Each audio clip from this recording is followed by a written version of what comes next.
vacío.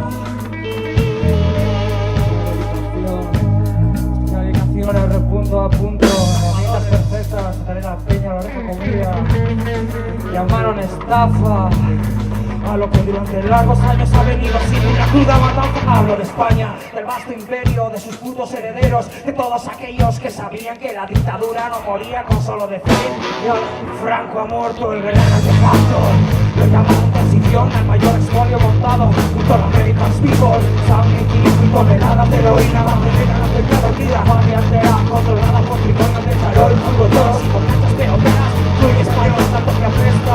Pero un dirigente roba el pueblo a manos llenas y saca a los perros y afecta a todo el cuerpo. Lo llaman de